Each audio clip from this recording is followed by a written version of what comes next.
Thank you, everyone. For joining us. So this panel that we're hosting today, so I'll introduce myself briefly. I'm Tony Tolentino with the Blackstone Charitable Foundation, and just to make sure you guys are in the right room, listening to the right session here, this track is City Centers for Change, and the panel that you're all about to hear from today is public-private partnerships, how cities can better engage their entrepreneurs. So we have a pretty distinguished panel here, and I'll let them introduce themselves in a second. But just from our perspective here at the Blackstone Charitable Foundation in terms of why we are supporting this effort, one, personally, my background, I am an urban planner. I have a passion for cities and a passion for entrepreneurs, so this topic directly interests me. But from Blackstone's perspective, for those of you who are not familiar with Blackstone, we are one of the world's largest alternative asset managers,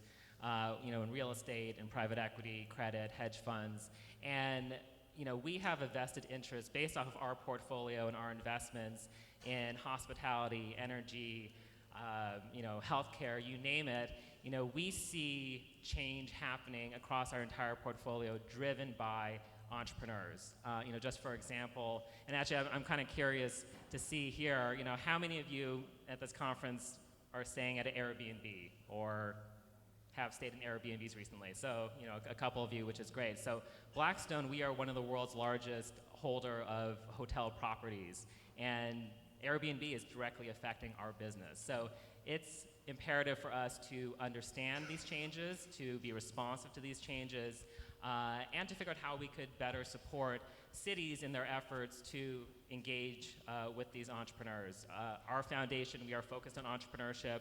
We're looking at building programs between, we go into a region and work with cities, work with higher education institutions, entrepreneurs themselves, business leaders, to build programs to support entrepreneurs. So we're all about public-private partnerships. Again, tying it back to the title of this panel. So that's a little bit about me and sort of why Blackstone is supporting this effort here. I'll let all of these distinguished panelists introduce themselves. I guess I'll just go right down the line, starting with Clara. Thanks. Hi, guys. My name is Clara Brenner. I am the co-founder and managing partner of the Urban Innovation Fund. We invest in transformative urban technology. So we're a micro venture capital fund that provides seed capital as well as regulatory support to startups that are solving big, hairy, scalable urban challenges. So these are companies like Valor Water Analytics, which is a big data solution for water utilities. Basically, they suck in massive amounts of billing data and help water utilities with financial and conservation planning solutions. You may also know me because I'm the co-founder of an urban ventures accelerator called Tummel. So Tummel provides like the first money in the door for new entrepreneurs that are looking to solve community problems in cities and maybe aren't ready for a full investment round, but could use a little bit of capital to work on a proof of concept. So these are companies like Chariot, which you might see all around San Francisco. So we were one of their first investors. Chariot is a commuter shuttle that crowdsources its routes from the community, and super excitingly announced on Friday that it was acquired by Ford. So happy to talk about that. Let's see, over the last 3 years, we've invested in 26 companies. These, in addition to having a great deal of business success, I should just note 76% of our founders, our founding teams have a woman or person of color on the founding team. This is not something it's not something we actively select for. I think it just speaks to the positive externalities of having more diverse fund managers out there, and also happy to talk about that. Hi, everyone. I'm Monique Woodard. I'm an investor at 500 Startups, an early-stage venture capital fund and accelerator here in the Bay Area, but also investing globally. Within 500 Startups, I am raising and running a micro fund dedicated to investing in Black and Latino founders and consumer markets that are seeing high growth with Black and Latino consumers. I do believe that the next wave of entrepreneurs are going to be Black and Latino, and that we should start investing in those people and those founders now. I'm also a former innovation fellow for the San Francisco Mayor's Office, so represent.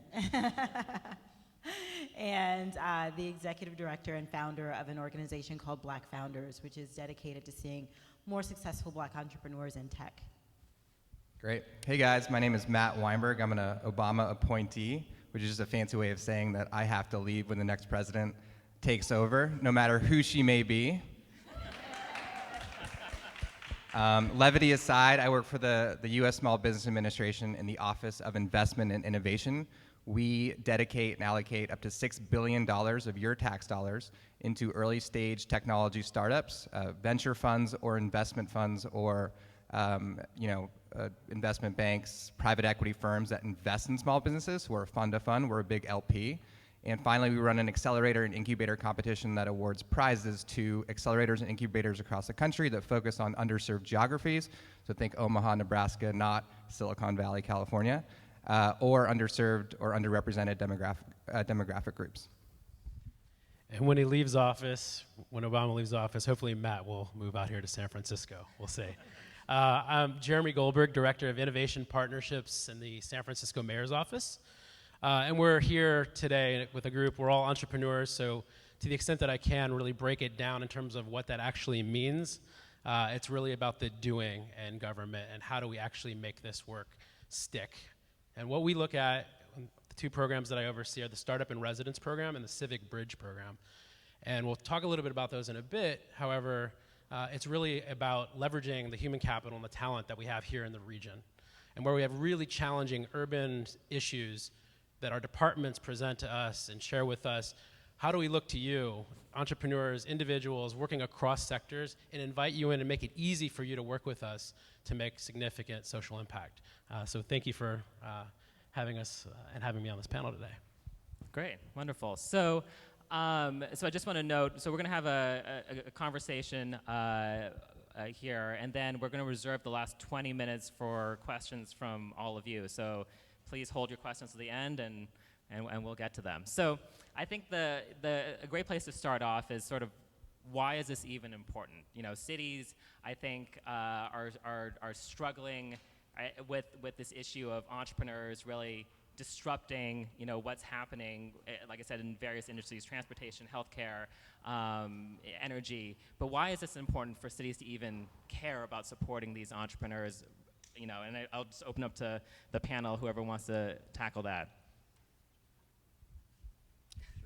So I'll take a moment here. There are at least two startups, or two companies here in the room that have worked with our office, Rexar and Exigy. If there are others in the room, thank you as well for the work that you do with our city. Primarily, I think the interest and the motivation and why this matters in cities is that people really do want to give back in terms of their time and their talent to really see change. And on the local level, you have that ability to do that. It's not always easy, right? There's lots of stakeholder engagement, there's lots of discussions, there's lots of politics. But at the end of the day, whether it's in your city, if you're in Tampa, Florida, or if you're in San Francisco, or you're in San Leandro, there's an opportunity to really sort of identify the challenge, really dissect it, and figure out where can you leave your mark. And our cities are limited in terms of budget resources, some more than others. I know we have a very fat budget here in San Francisco. However, we still have to be really nimble and really lean in the ways that we go about doing our work. If it's a nice to have, it's not something that we should pursue. So the projects in the cities that we really look to are the priorities, the things that we really want to show at the end of the day that residents tell us streets need to be cleaner, transit needs to run on time. I'm an interested parent who wants to adopt a child. Make that process easier for me.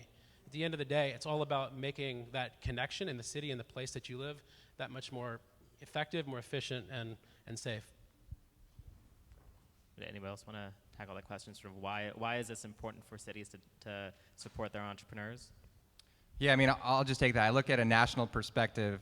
Small business growth really accounts for a lot of the new job growth across the country. So cities really need to support entrepreneurs, need to create a business climate, also a regulatory climate that's conducive to business growth. There's a bunch of programs out there that are very, very good at helping to foster entrepreneurship. I think it's two big buckets I think about. One are programs like Jeremy's and Startup in Residence that really allows for startups to work with cities. So startups might have a civic element to the product that they're building, and they want to actually work with the city because the city could be a client. I think programs like Jeremy's are some of the most sophisticated that I've come across while looking at programs across the country. Two is, what can government actually do, you know, make the city more attractive to entrepreneurs, make policies and programs that actually, you know, enable entrepreneurs to be successful. So it's like community building stuff, You have hackathons, you have competitions. I know the word hackathon seems a little tired and trite in San Francisco, but it's really not in a city like Kansas City or St. Louis, where it's a very nascent, entrepreneurial ecosystem. And then there's also, how do you compete with Boston, New York, and San Francisco to really keep your talent in your home city? Everywhere that's not San Francisco, Boston, and New York, everyone has an issue with capital access, right? In San Francisco and New York and Boston, to some extent, it's all about talent. How do we recruit more engineers? How do we get more innovators to thrive here? But everywhere else, it's about capital. So if I was a policymaker and I wanted to make a city very conducive to entrepreneurial growth, I would figure out ways to draw capital there. Great, thanks.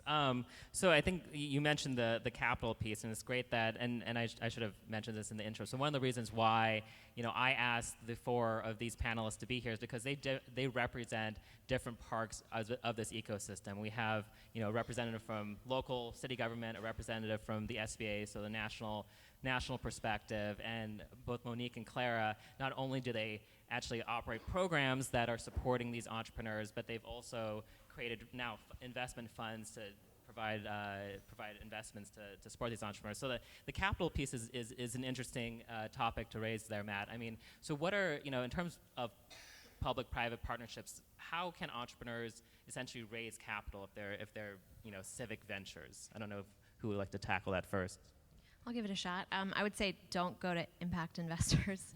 And that's just the truth. I mean, I think the numbers just don't bear it out. I know the Global Impact Investing Network and JP Morgan do a study every year of all of the impact assets that are under management globally, and it's some very sad number, like $60 billion. And of that, only about 3% are earmarked for early stage products and services of any kind. That's just a drop in the bucket. That's less than Uber raised in its last round alone. And so I think a lot of entrepreneurs make the reasonable decision that they don't want to select into a bucket where there's no money. And so we've seen that most of our entrepreneurs, even if they are extremely self-identified as mission-driven, look to the more traditional capital markets, tech investors, as well as accelerators like 500 Startups, to try and find that early stage capital, and I don't think they're wrong. Great. And Monique? Yeah, I would agree with that. When it comes to civic tech startups and government tech startups, you're really looking for, as an investor, I'm looking for the same things that I look for in other startups, and I'm looking for a business model that really scales. I'm looking for good product market fit. I'm looking for a great team. So really, the basis of baseline of what I'm looking for is exactly the same. And then you layer on, okay, well, does this business model work? Are they selling directly to cities? Are they kind of subverting cities and going direct to the consumer? You start to play around with that business model, and then it ends up being a little bit more attractive based on how they're parsing that. But it's really exactly the same things I look for in other companies. Great. So, sorry, Matt. Sure, I just want to jump in. So if I'm a civic startup, I would definitely consider federal resources. So one of the programs that we run out of my office is called SBIR.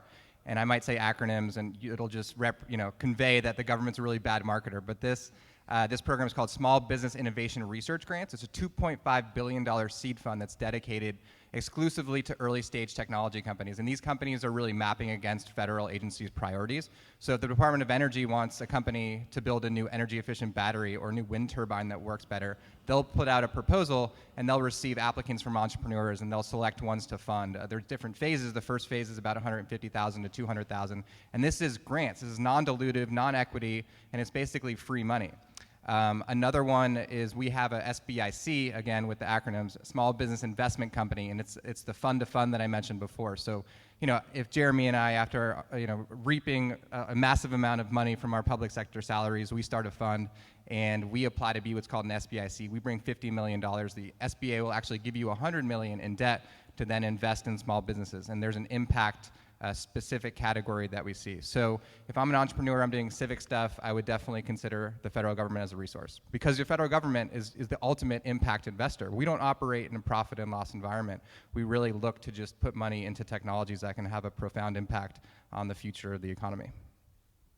Great, and actually just to follow up on that, I'm curious, like staying on the track of public-private partnerships, the federal government being a huge supporter of these, is there ever any skepticism internally or even externally from the public, like should taxpayer funding be used to support these civic entrepreneurs? I'm just curious. Have you heard of Solyndra? What's that? No. Yeah, there's definitely some skepticism. I think it's healthy, but if you look at the statistics behind these programs, the SBIC program helped fund a little company called Apple in 1977. And SBIC bought 5% or invested 5% when Apple had, I think, $63,000 in revenue and 70 employees. We've invested in companies ranging from Tesla to Whole Foods to FedEx to Intel. SBIR is invested in Qualcomm, Biogen, iRobot. So the gains are very massive. And again, I don't think it all should be about profit and loss. I mean, it's really, if you don't have one entity, which should be the government, really just looking out for new technology that could be game-changing without really being grounded or anchored to what's the actual monetary return, that would be my argument. But there's definitely, haters out there. Although I will make the comment, to be fair, from the startup perspective, they look at those programs and it tends to be very time intensive. It tends to be a lot of paperwork because government loves paperwork. So how do you encourage those startups to take on that kind of onerous process when they have a business to run? Yeah, and it's definitely an issue. The paperwork can be a little bit daunting, but again, I think that because we're the government, because we have been entrusted with tax dollars, we need to be diligent in our process, and we need to ensure that these tax dollars aren't wasted. It's something that we look at every day. We're very much trying to streamline and make the process more efficient. But the SBIC program was started in 1958. The SBIR program was started in 1982. These are tired and true government programs that are very hard to manipulate on the back end, but it's definitely a fair concern. I don't love paperwork. I work in government, and so when we think about a very practical step toward improving the other piece of this, which is on the contracting and the procurement side of this work, right? So time to contract is typically one of the immediate red flags that comes up for an investor if they're thinking about a startup that's exploring GovTech as the vertical. And so one of the ways that we've approached this, and it was based upon the learning from the first round of Startup and Residence, is that when a startup is going to dedicate time and resources for a period of 4 months, which is the case with Startup and Residence, that's a lot of time, right? A week is a long time in the life of a startup.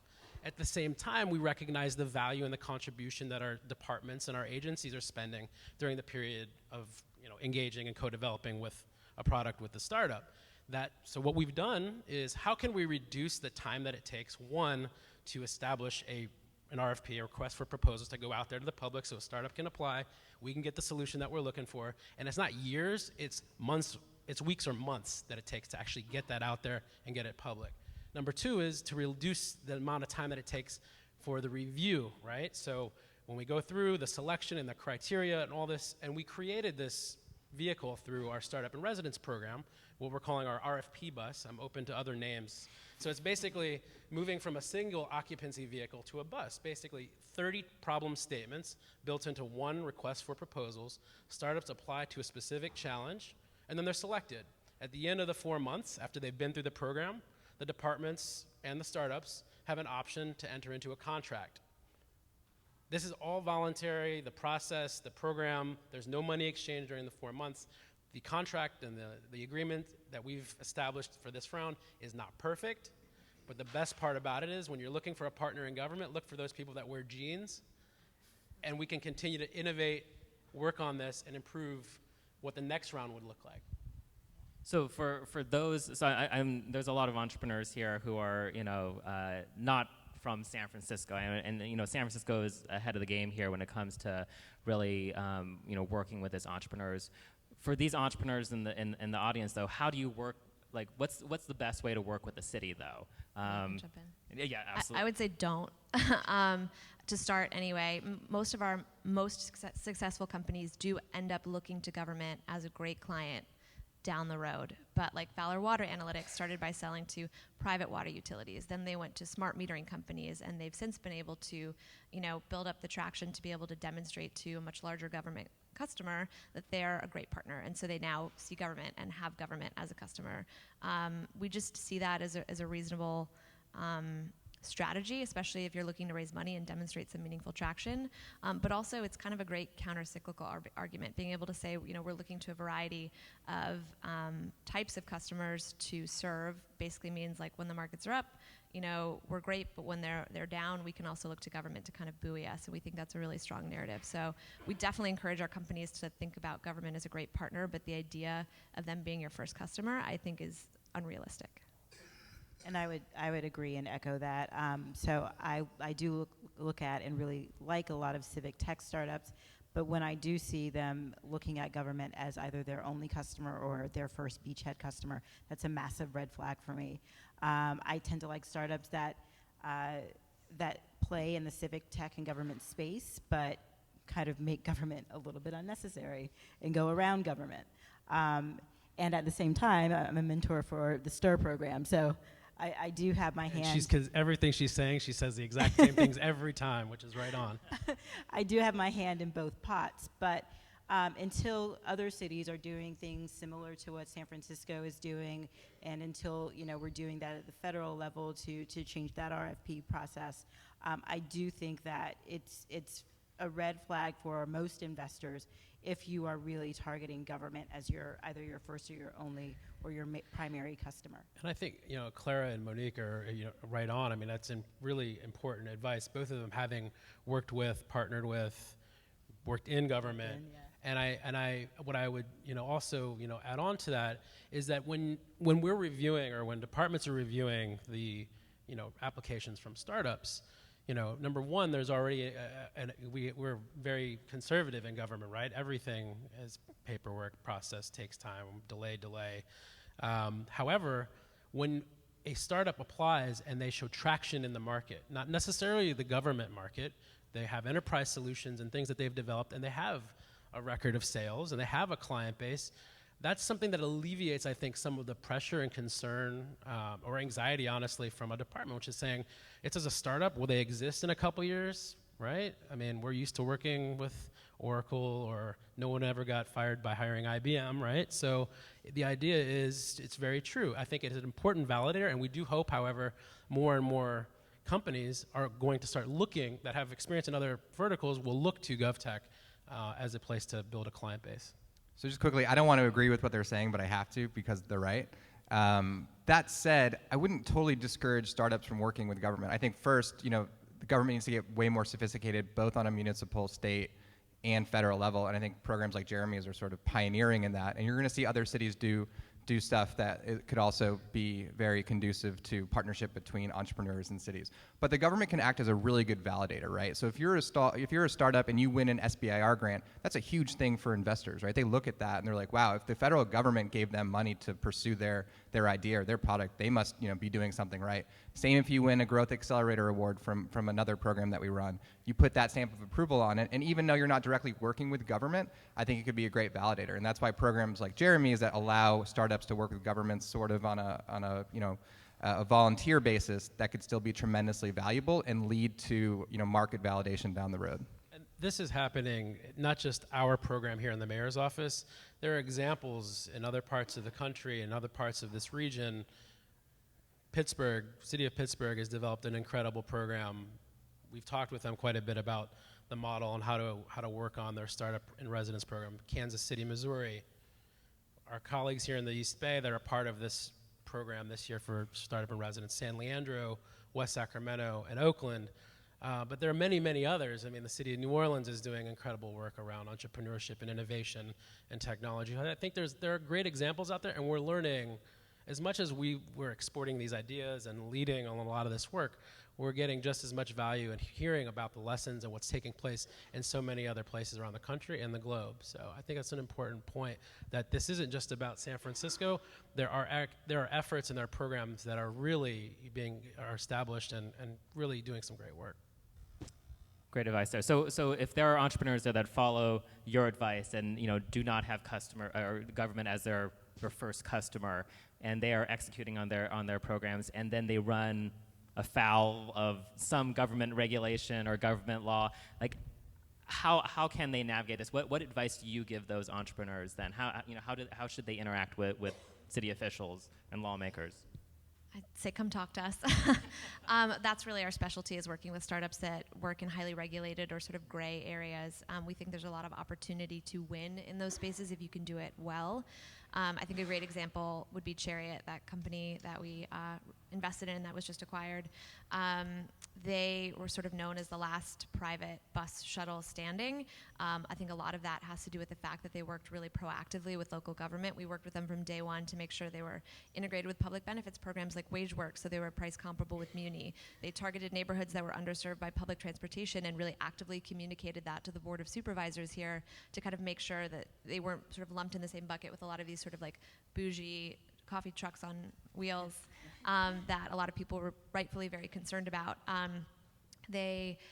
All of their drivers are W-2 full-time with benefit drivers, all sourced from the local community. Like, I think there are lots of ways in which you can use local regulations and sort of political climate to your advantage. And I think this company really demonstrated that, when we invested in them, they had one van driven by their founder, and now they have 100 vans all throughout the Bay Area, and they're about to expand to 5 cities. If you approach regulation as not just something to be avoided, but something that you can really use to your advantage if you understand the political climate, I think there's a lot you can do. Obviously, it's really different depending upon the particular industry vertical that you're working in, but I would say come talk to us and we'll help you figure it out. I would also say my philosophy is interact early, but don't be afraid to push. So yes, you want to interact with government early and understand regulation and work directly with people that you've identified in those government agencies who you feel you can work with and have a collaborative relationship with. But also, as a startup, as an investor in startups, I want those startups to kind of push the envelope and push the lines a little bit, because I don't want them. Government's job in many cases is to say no, and the job of a startup is to find a market and is to make money and find a fit, right? So sometimes you need to push those lines a little bit and be able to push around the edges of what regulation is currently and see what it can be in the future. I'd agree with that, but it's just important to keep in mind if you're an entrepreneur, we will get you, you will be regulated. There's no startup that can just succeed ultimately without the government giving it an okay. Even if you're Uber, Airbnb, it doesn't matter. You will have to reconcile with regulators. If I were to start a startup that had some sort of disruptive quality that I knew would have to be regulated in the future, I think I would probably not work with government initially, and I would be strong enough to then be able to leverage my position, my market cap, my strength as a private company when I'm then reconciling with government. That would be my, I think, ultimate strategy off the record. But is anything off the record? I don't know. You can't tweet this or. So I think true. So I think that, and that's one of the most exciting things about cities and why we're having this conversation, because cities really are the test beds for when it comes to regulation and working with entrepreneurs. The innovation. Not to knock the federal government at all, but go for it. But it's really the state and especially the local governments that are grappling with these issues first, and then those policies and procedures spread out to other cities if successful, and cities are able to innovate around those policies, and then they flow up to the state and national level. So this is again why we're having this conversation, which is exciting. In terms of I'm curious just in terms of just cities. I know, Jeremy, you mentioned. Outside of San Francisco, Pittsburgh, New Orleans, I mentioned, are there other good examples that you would cite for just forward-thinking cities in this regard when it comes to their policies and laws? Sure. Kansas City, Missouri, I think is really doing some terrific work. I think it's in the places that I would suggest are the ones that have a few critical ingredients, right, for the success. Obviously, there's the executive level champion and buy-in from a city government, but it really means philanthropy. It really means the nonprofit and community-based organizations. It really does involve and mean the private sector and technology companies that are in and around the region, because frankly, there's an interest here, and I think there's an appetite for people to want to give back and participate in this work. And so if we were doing this off as just kind of a government and startup creation only, it would never work. And so when we look at this program or any of these type of public-private partnership programs, if we're not engaging community organizations, nonprofits, and stakeholders that are there on the front lines of the service delivery or frankly receiving the services themselves, right? So we're building these technologies to actually improve quality of life for residents, then we're going to really screw it up. And so that means we need to be more equitable. That means we need to open this up to more diverse people. That's something that we need to do a better job of with our program as well. And so how do we do that? And we need to continue to talk, share, learn, and frankly, I think the cities that do that, New Orleans, as we've talked about, is really just continues to do a tremendous job of showing what it takes, as a really scrappy, really, budget-constrained, under-resourced, city, really to make some great things happen. I think the city of Atlanta is obviously an incubator of great ideas. The Points of Light, Foundation and their civic incubator, I think, is obviously another great example of what ideas can be transformative in community and placemaking, and some of the work they're doing now that's coming to other parts of the country. So there's a lot of, I think, getting support from across sectors in any of these cities, and real buy-in and real support is going to be the way that these things really, I think, sustain themselves. Great, thank you.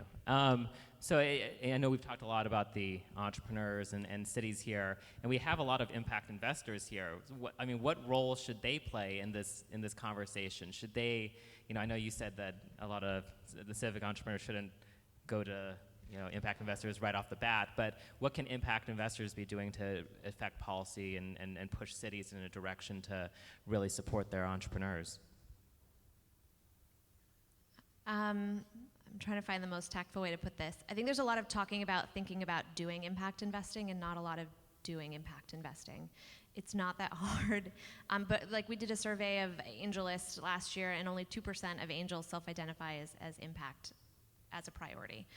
We think there's a real opportunity both to really target entrepreneurs and companies that are specifically, serving low and moderate income community members, or really tackling a problem that's, maybe very unusual or historically taken care of by government or nonprofits, but also inserting yourself into the conversation with a lot of these well-funded technology companies, being able to help them build strategies for hiring, for community engagement, for workforce development. Like, we think there's a lot that impact investors could and should be doing, and we definitely encourage people to do that. And of course, there are lots of ways to find these companies, but I think it's just about opening your checkbook. Like, your voice is much louder when you've put money in the door. All of a sudden, entrepreneurs listen to you, and when it comes to implementing a reasonable HR policy, they're much more likely to listen to you if you've invested, as opposed to just being sort of sitting on the sidelines. So we definitely encourage people to start getting involved with these companies at an early stage, because you really do have the opportunity to shape the culture of these companies as they grow and hopefully touch the lives of millions or billions of city dwellers. So basically you're saying shut up and write checks? Yes. But that's their job, right? I would argue. And, I think that there's a broad definition of impact, and I'm sure a lot of digital ink and, conversation here has been spilled on what exactly impact means. I can tell you what it means from our perspective. We put away $1 billion over 5 years to invest in impact investing funds. So we consider impact one of the following. One, you have to match with a presidential priority, and the three are education, advanced manufacturing, and clean tech. Two, you can be an investor in an SBIR company, so the grant program I mentioned before. If you're investing in a company that has received an SBIR grant, we qualify that as impact. So I think it's very important to realize that there's money out there. I know that the figure is small that you said, but 60 billion is still a real number, at least from my perspective.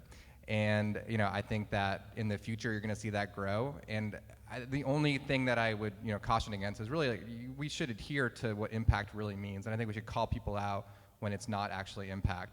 But it's definitely hard to do. Well, let's dig into that. What do you mean when it's not really impact? Tell me. When I think that companies try to mask investment, they try to cloak what I think would just be a normal investment under the umbrella of impact. I don't know many companies that would actively be like, we're a mission-driven company, but not actually be mission-driven, just because there's no advantage under the sun to being a mission-driven company, at least that I can think of from a fundraising perspective or a marketing perspective. But that's just been my experience. I would advocate for taking a much broader view of impact.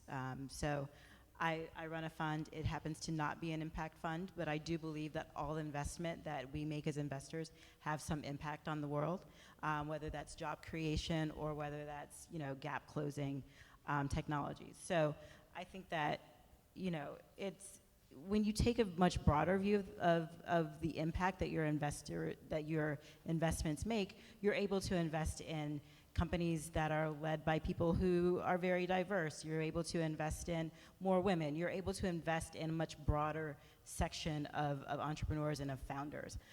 So although I don't run an impact fund, I do believe that my fund has impact. That's definitely a fair point. I mean, would you say that there are funds out there that use the term impact just for PR purposes? Is it possible? It's possible. I don't know any. I mean, there's so very few funds that self-identify as sort of mission-driven, especially at the early stage. Like, we think of ourselves as a mission-driven fund, and we're really excited about that, and we make that very clear. But you know, we think of ourselves as a typical impact investor in that we are not willing to sacrifice, you know, risk-adjusted market returns for that impact. And I think being clear about that is really important. I don't think there are many funds out there like us. I think most of the time when you talk to impact investors, they're thinking about or talking about returns that have been adjusted in some way, which is totally fine and fair, and there are lots of investments that need that type of capital, but I think we need more investment funds like ours, or like ones that Monique is starting, you know, specifically with a very clear vision, whether you know, the rest of the world qualifies that as impact or not, like, who cares? It's impact. You're fine. And I mean, and just follow along I know we're going a little off topic from city. I guess it's still related to cities, but you know, directly related to the fund that you're creating, supporting African American and Latino entrepreneurs. You know, what can cities do to help, you know, your efforts to support those types of civic entrepreneurs within cities? So I think a lot of what cities have to do is just move out of the way. To be honest, I think that there are certainly opportunities for cities to get involved through tax incentives, through other city incentives. But I think a lot of what I would like to see cities do is just be a support system. You see in a lot of cities that, especially I will say San Francisco is one of them, where the African American business class has kind of moved out. There are very few African American business owners, small business owners or startup founders in this city, and we have to figure out some way to change those numbers. And I don't consider the city as an LP. That's not really I think the role of the city. I think sometimes that ends up being a slightly weird relationship between funds and limited partners. But you know, I do think cities can be supportive of entrepreneurship in other ways. Great. I always take notes when she talks. So we certainly, you know, in this regard, as the power of convening and being able to bring together people from the community and people from the entrepreneurs, bringing folks together, that's something that we do frequently. I think there's other things that we need to explore and look into as it relates to, you know, in terms of our education system, in terms of how we support entrepreneurs, wherever they are. I think there is an area and there's more opportunity if it's working with folks like Blackstone or others, that training and coaching and mentoring, or through the programs that Clara and Monique, you know, run. I think we need to find other ways that we can support those efforts and elevate those efforts. That's really, you know, my additional 2 cents to that. Great, wonderful, thank you. So we've had a great conversation here, but we definitely want to open it up to all of you to ask any one of us questions. So we'll just open up. Go right ahead.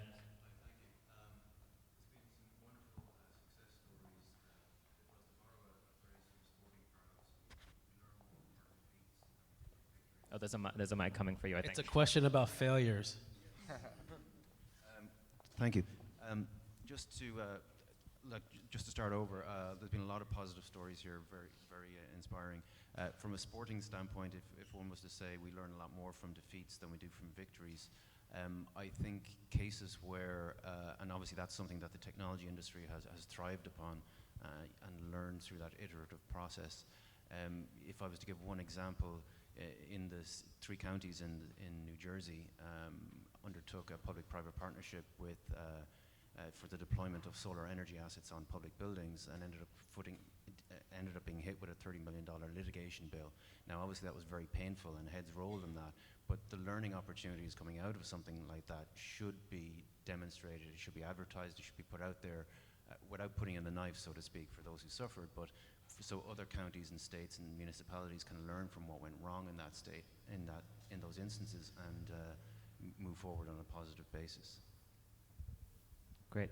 So any failures that we could learn from in terms of what you all have seen? Yes, learning by failing and all. And so one example, glaring example, in the first round of the program for startup and residents, we did not build in the option for contract at the end of the program. When you're doing work within government, sometimes there are circumstances and context is really kind of rules on certain details. It's timing wasn't right. We had to earn and validate and show some results. So we learned the hard way. And so at the end of the program, there was a very successful startup that was working with our airport. And they did a tremendous job, both the government partner and the startup. And at the end, there wasn't a clear path, right? There was no path. And so 2 years later, the solution hasn't been procured. So what does that mean, right? It means for this year, we established that pathway for contract. And at the same time, one good point, one learning as well is, SFO was very eager and is doing some of the most creative and innovative work, I think, of any airport anywhere, is they did issue an RFP based off of the learning and the experience of the startups. So there's a kind of a gray, layer. I mean, it's really, it was an opportunity, but that's sort of the key learning from failure, I think, turning it into a positive. Great, and there's another question up here. I'd love to pivot it back from failures to bright spots and bring philanthropy into the conversation. So some of us are here from foundations and work with philanthropists, and oftentimes their interests in a city are very much aligned with government, but it's challenging to form those partnerships. So there's been a move, I think nationally, to develop Office of Strategic Partnerships, where mayors are looking at structures to collaborate with foundations and philanthropists. Some of those are still seeking a sort of vehicle to pool those funds. So if you were to sort of speak to places where foundations and tax privileged dollars are supporting the work of cities working with entrepreneurs on solutions that sort of achieve those joint social goals, what are some success stories that you would share, and what were sort of the mechanisms or relationships that helped those be successful? Maybe I can jump in and say many of our LPs are foundations, which was really surprising. We really didn't think of the philanthropic community off the bat as our sort of primary LP, but I think that because we had so much mission alignment around community engagement and improvement of our cities from a national scale, because many foundations have a sort of national portfolio, that many sort of large national foundations kind of stepped up early, and this was our first full venture capital fund run by two women who are 31 years old, and frankly, it was a tremendous validator. We went through a significant amount of due diligence with these foundations. It did take a long time, but for us, it really served as a catalyst to be able to go after institutional capital after that, and so I would really credit some foundations who had some forward-thinking MRI and PRI groups with kind of identifying us early and kind of working with us to meet their hurdle rate, which then allowed us much more quickly to raise capital from institutions. And so I would say there's a real role for philanthropic funds or funders to be catalysts in the market, whether it's targeting emerging fund managers, managers of color, women managers, managers with very specific impact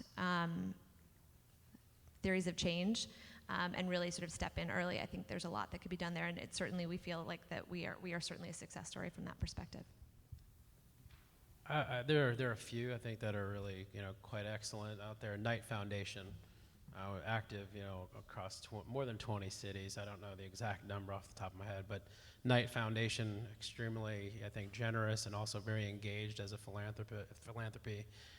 In San Jose, I think they've done just a tremendous amount of work with the mayor's office and the city just broadly. I think in Cleveland, Ohio, it's safe to say that in this room, I hope. I don't know how many of y'all are from San Francisco, but I grew up outside of Cleveland, so I was very happy with the NBA Finals. That aside, I think the city of Cleveland and I think the work that the Cleveland Foundation does is some of the most impressive around Encore fellowships and resilience. I think they're just tremendous partners there. So, I mean, there are several others that are really just doing tremendous work. I think the NASDAQ Entrepreneurial Center, which is a partner of ours, is also just doing a great job of supporting entrepreneurs and through trainings and education programming. If you get a chance to look them up, I think that's another example. Maybe I could jump in. This is not a shameless plug. He did not pay me to say this, but so my co-founder and I met when we were in business school, and we were really interested in startups that were solving urban problems. We had written this white paper basically saying, like, there's a need for a showcase portfolio to be able to basically demonstrate to both institutional investors as well as impact investors that you can build a portfolio of just companies solving critical problems in cities, mission-driven companies, and that can deliver market-type returns. And we just took a paper to Tony.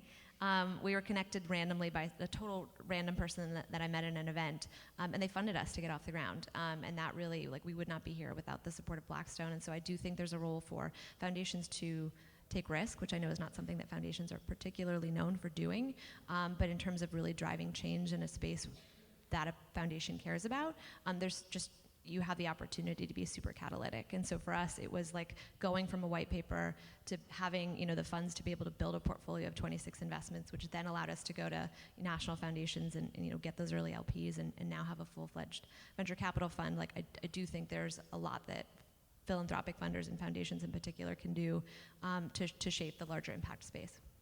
And just really quickly, I used to work for the city of New York, and it's really easy to partner with philanthropies. I mean, it sort of de-risks your investment in a way if you're partnering with a city.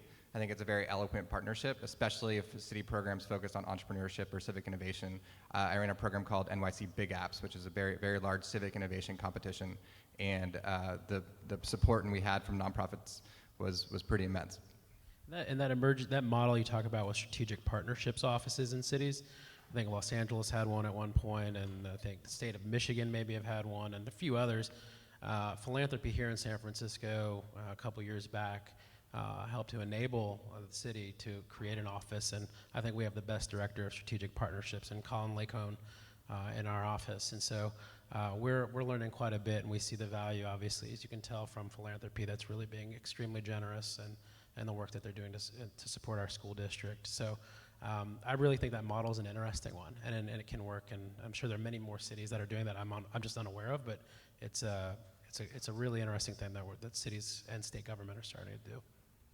Great. Another question, sir.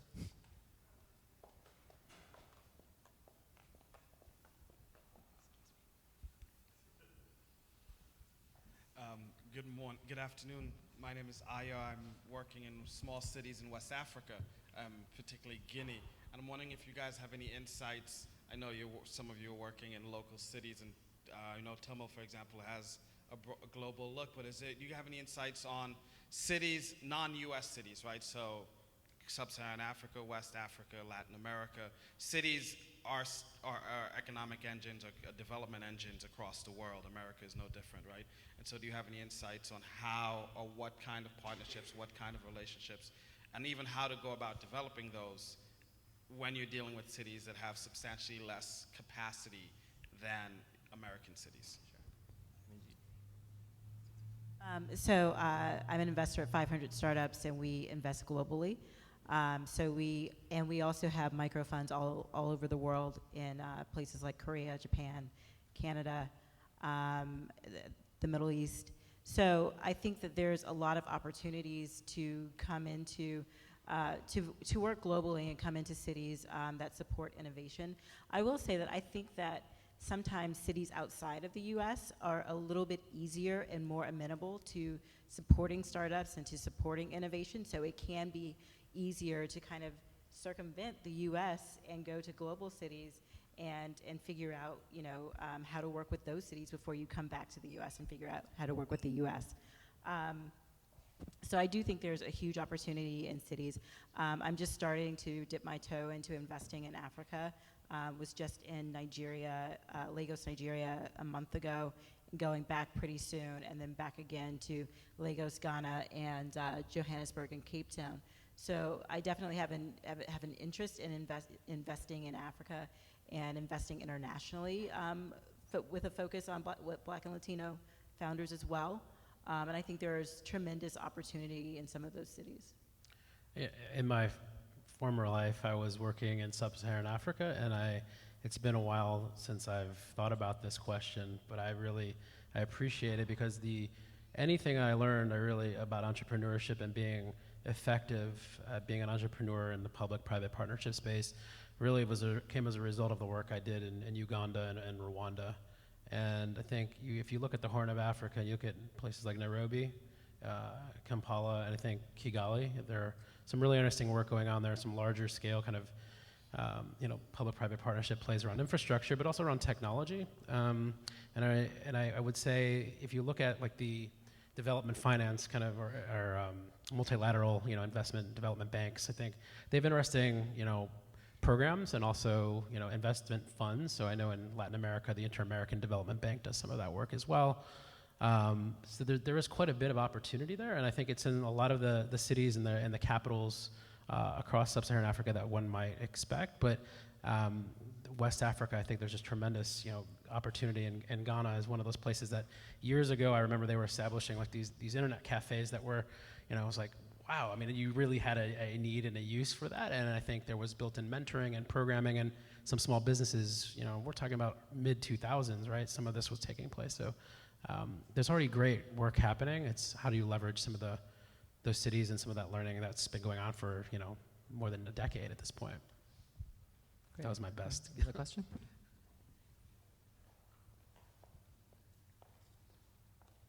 Hi, my name is Nina Uguomo, and I created Student Dream, and what we've been doing is creating successful collegiate entrepreneurs of color. And so my question, as you guys are looking at city renewal, what role, if any, have you seen the university play? And what is like a just shining example of a city that has really done the public partnership model well?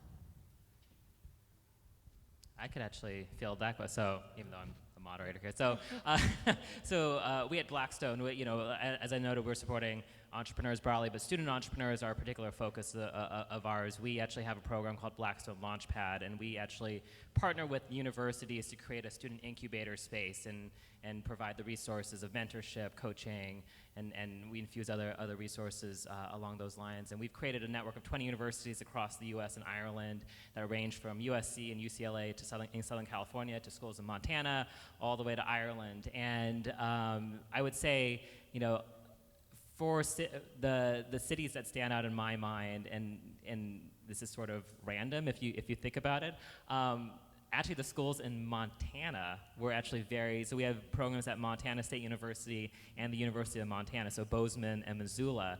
I think those mayors and those cities were very interested in retaining their students and retaining their student entrepreneurs there in Montana. Because I think before we brought our program there, the city and the state actually felt very strongly that they shouldn't be losing their student entrepreneurs to places like San Francisco or New York or Los Angeles. They should be staying there in Montana and growing their businesses. So the mayors were actually very proactive in attracting Blackstone to their cities, making and forming the partnership with their universities, but ensuring that those programs were supported after they made the investment. So we're hoping to sustain the program after our grant concludes. I know the city and state governments are very interested in doing that. So people don't really think of Montana, but Big Sky Country is wonderful. And putting on my Black Founders hat, we have a program called HBCU Hacks, which was also invested in by Blackstone. And we've gone to HBCUs like the Atlanta University System and Howard and Grambling. Oh, nice. And done hackathons there as a way to encourage entrepreneurship. We believe it starts early, and it starts with people figuring out the building blocks of technology. And so we went to those schools and did some of the first hackathons on those campuses, and we continue to be engaged with the CS departments and the business departments of those schools very closely. I think that some of the schools have done a much better job of continuing to foster that kind of activity on campus. I know that Howard University is currently working on building an incubator. I know that Grambling is still working on exactly what they're going to be doing around entrepreneurship, but Spelman and their robotics department is one of the best in the country. So I think that there's, and those are all private schools, right? So I think there are opportunities there for schools to kind of support entrepreneurship on their campuses, especially in those HBCUs campuses, which are where a lot of the most diverse leaders are going to come from. So I think there's a big opportunity there on campus, and Black Founders has certainly been there and will continue to support that kind of activity. I could point you to also just a great report, I think, that Neil Kleiman wrote. He's out at CUSP in New York, but the whole idea was to share some effective models around university, city, and private sector partnerships. That's a whole nother topic for a whole nother day, but lots of learning and important learning when it comes to institutionalizing partnerships with academia and government. So it's a good resource. And so to plug New Orleans one more time, it's some of the work that UNO is doing, Loyola is doing, and the work that I think Rob Lauka is doing out of Propeller and as an adjunct at Loyola. I think there's some really good work there that they're all doing. So I would take a close look there.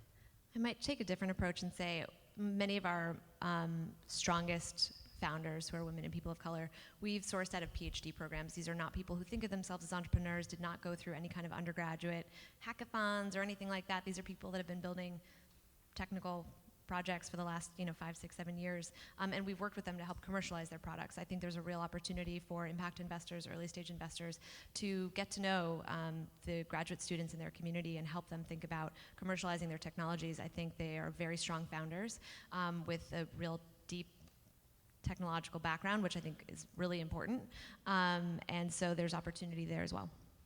We have time for one final question. Go right here.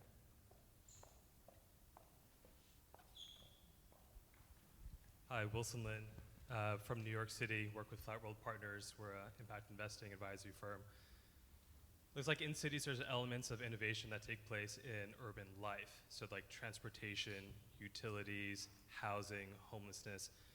There's also an element in which, for probably a city government perspective, is really important in terms of important industries that are present. So whether it's manufacturing in Detroit or financial services in New York City, how can the city help facilitate or ensure that innovation continues to take place in some of these anchor industries that have been around for a long time so that they become more resilient in the face of sort of macro level shocks to the city? That's a great point. So I used to work for New York City, their economic development agency, and after the financial crash of 2008, the city really looked inwards and realized that it was way over leveraged in financial services. So it started to diversify its investment across all of its different economic sectors, so especially innovation. And it built a huge campus called the Applied Science Campus, which is a Cornell and a partnership between Cornell and a university in Israel to really build a university for the future to keep generating engineers and scientists. And you really see the effects of that change, how a city government can actually steer, which is a really big ship, but a municipal economy towards something that's more future focused and has resiliency and can be successful in the future. So I saw that firsthand working in New York and seeing how a city can actually do that. It's a good insight. Any other things cities could do to innovate their existing industry? I think it's part of what a bit of what we talked about. Monique was an innovation fellow years ago, and it's not that long ago, but not that long ago. Excuse me, what am I saying here? It's like back in the day. So establishing there are programs that really, I think, where there's budget associated with it, where there are resources. It's really about attracting the talent and the people to manage and oversee a lot of these things from on the government side, and that's a challenge, right? The hiring process, but also just people willing to take that leap and come and work with us. We hope that you will.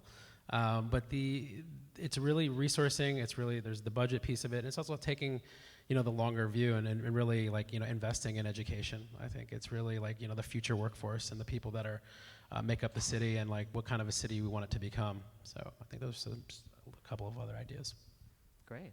I like that. We're ending on a forward-looking view for cities, which is great. Well, thank you all for participating in this panel. It was our pleasure. Thank you. Thank you.